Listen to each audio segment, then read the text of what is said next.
उड्डी पतंगा गुब्बारे नफाके में सदके कदे ना कबूतर उड़ाए, न मिट्टी उड़ाई, न कंडे खलारे, न रौला, न रप्पा, न रोड़े चलाए, न तितर बटेरे, न बुलबुल चकोरा, न कुत्ते लड़ाए। है नी? मैं एक दफ़ा इधर कमालीवाल जा रहा था तो बड़ा बड़ा एक इज्तिमा सी इकट्ठा। मैं कोई बंदा मर गया, मैं उतों ही लंघन लग्या, रोकया। मैं की गल है, खैर है? कोई बंदा फौत हो गया जी, अपना मुँह बंद करो, खैरी सलाह। की गल है? मैं की हो रहा थे? उन्हें जी कुत्तियां की लड़ाई होगी। तौबा, अल्लाह की कसम, मैं हैरान हो गया।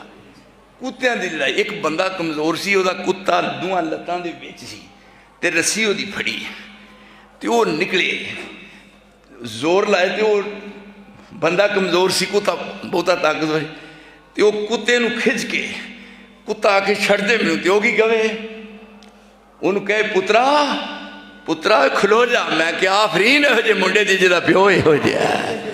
हुण दसो, न गुड्डी पतंगा गुब्बारे नफाके में सदके कदे ना कबूतर उड़ाए, न मिट्टी उड़ाई, न कंडे खलारे, न रौला, न रप्पा, न रोड़े चलाए, न तितर बटेरे, न बुलबुल चकोरा, न बिजड़े, न कुत्ते, न कुक्कड़ लड़ाए, न दिन वेले सुरमा, न शौक, न छाना, नंगे बदन होए, न बोदे रखाए। गया बचपन आया आई सोहनी जवानी में सदके मेरा पीर इंज करके रहा।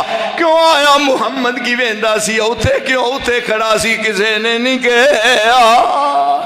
यह मुर्शद है रहबर ते हो जा रहनुमा। ओ दसो मैं ओदी बैत करा, मैं बैत करा मैनू कोई दसो यहो जा है कोई है जे?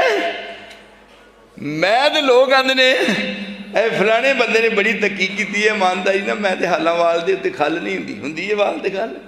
तुहाडे पिंड कदी किहा वै वाल दी खल लांदे आ? मैं तो वाल दे उत्तों खल भी ला दियां। मैं इन्नी छानबीन करना।